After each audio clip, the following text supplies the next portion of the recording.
All right, I know a lot of people expected this video to be coming. I had a lot of comments coming through, asking me, hey, are you going to do a video talking about this recent development? Obviously, real quick spoilers for My Hero Academia's manga right now, and spoilers, of course, for the end of the traitor theory, right? Because now we know who the traitor is. And if you don't want to know who the traitor is, of course, just back out the video now.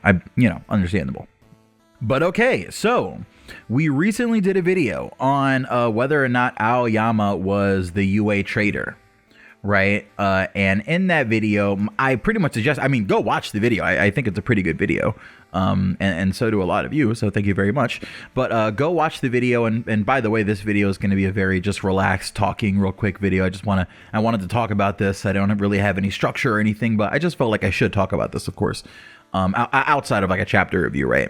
The end of My Hero Academia chapter 335, I believe. That's the chapter where this all goes down.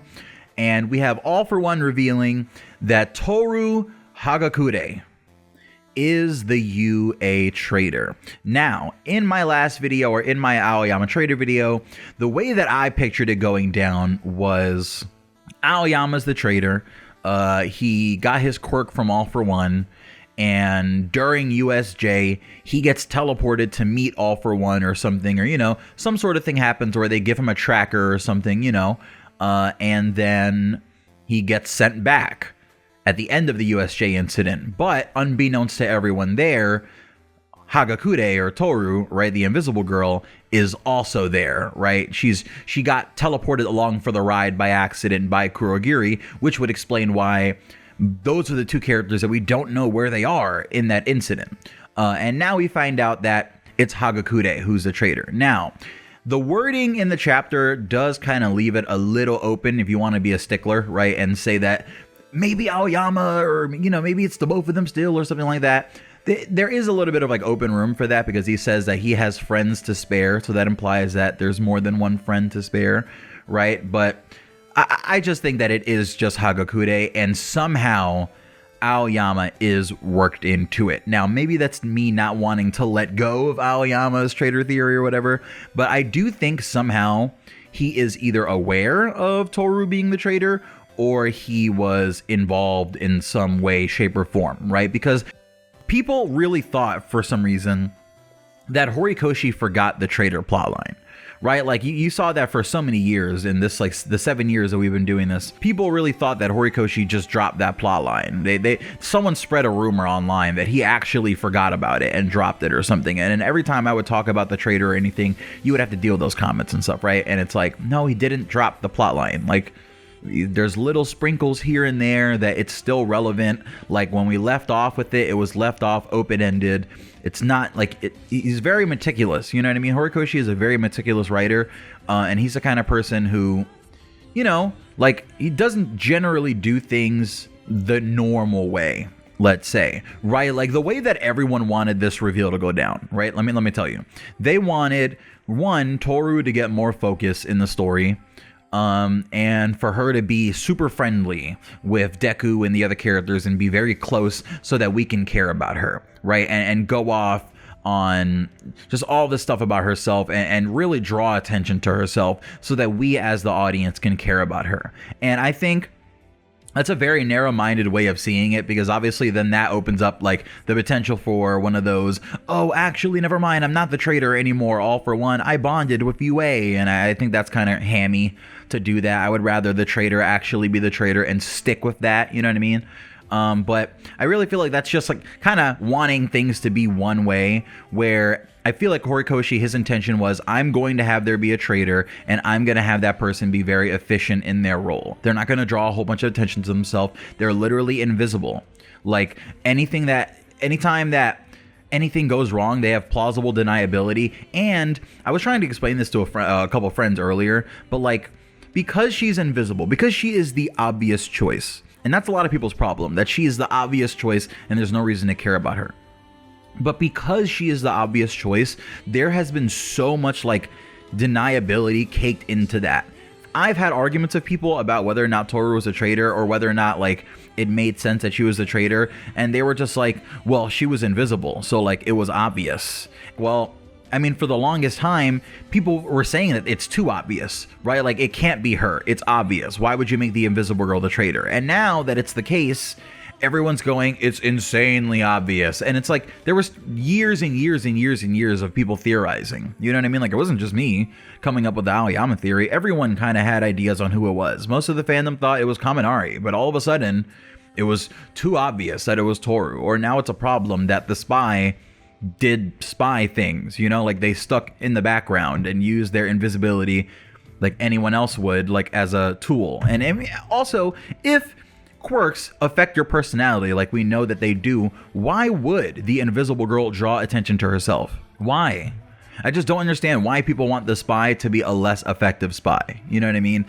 Her job is just to get certain information, all for one, clearly. Let him know about Deku's whereabouts, and not too much else. I'm sure he didn't need all that much detail about everyone's personal lives and like, and what of that can she not get by just listening in the room? There's like 7 other students in the class who almost never speak. They just kind of stand there, and then they get one-liners every once in a while. You know, it could have been any one of them, and it would have been fine with most people. But because it's Tooru and she's invisible, it's an issue. And I feel like if I'm all for one and I'm going to have a spy, I'm going to have some sort of traitor, of course I'm going to make it the invisible person. Because now when she betrays you, yeah, have fun describing her.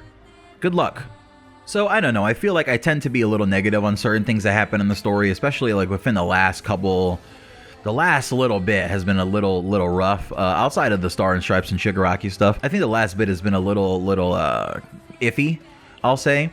But this I really honestly have no problem with. And again, Horikoshi is the kind of writer, I shouldn't have said again, this is my first time saying this.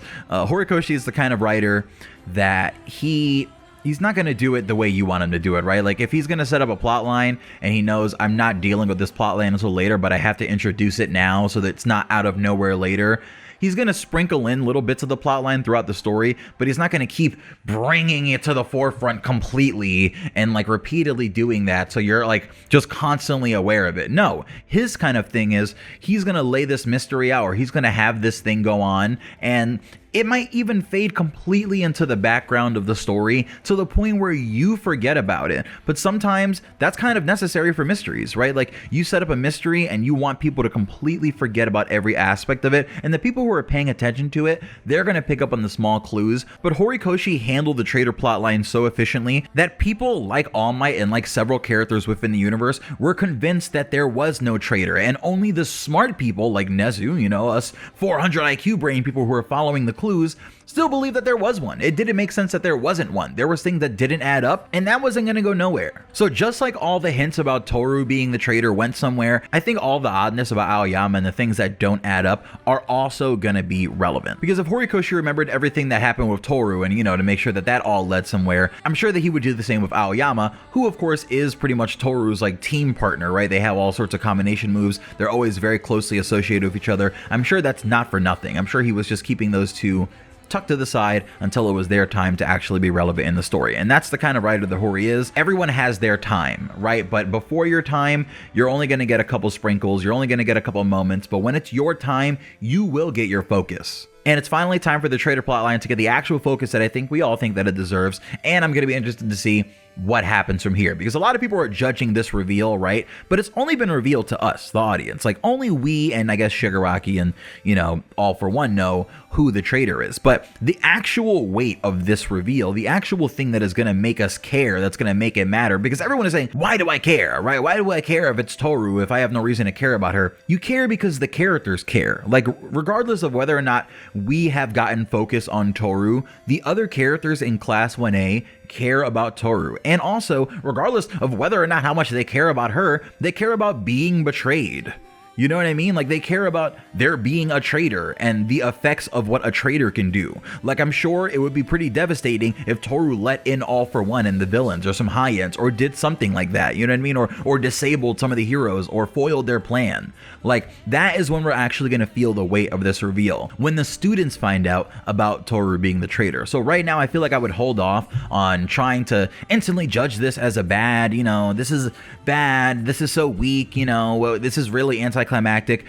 we're literally waiting for her to do anything, right? Like, we just know that she's the traitor, but the students don't know that she's a traitor, and obviously that reveal between the students and her, that's going to be a whole thing, and we have to see what she's going to do, or if she's going to be prevented from doing something, or, you know, what that's going to lead to, and what her motivations are for being the traitor, and again, how possibly Aoyama is linked into all of that. So those are my thoughts and my take in general on the whole Hagakure Tooru traitor reveal. The Invisible Girl is the traitor, and I still think that Aoyama has something to do with it, but I'm enjoying it so far. And even if he doesn't, I'm enjoying this this development, and I'm hoping to see where it goes, honestly, because we only know that she's the traitor. She hasn't done anything yet, and that's kind of the important thing, right? Like, what she does with that beyond what she's done already with supplying information at times early in the story. It seems like she's taken a long break from doing her traitor activities because nothing has really happened traitory for a long time, but maybe that's not the case. Maybe she's just been being very effective and, you know, happening in the background, because you gotta remember, the story is being told by Deku, right? So like, if she didn't spend a whole bunch of time with Deku, that's a reason why she wouldn't get a whole bunch of focus. So if she's just been sneaking around in the background in a way that even he doesn't really know about, he can't really account for where she was during that time, we wouldn't see that. So it's going to be interesting to see what she does moving forward, and when they find out that she's the traitor, and how that's going to be handled. So I'm interested to see it. Horikoshi, you got me hook, line, and sinker. And yeah, this is Pineapple. I'll see you guys later. I love you. Peace.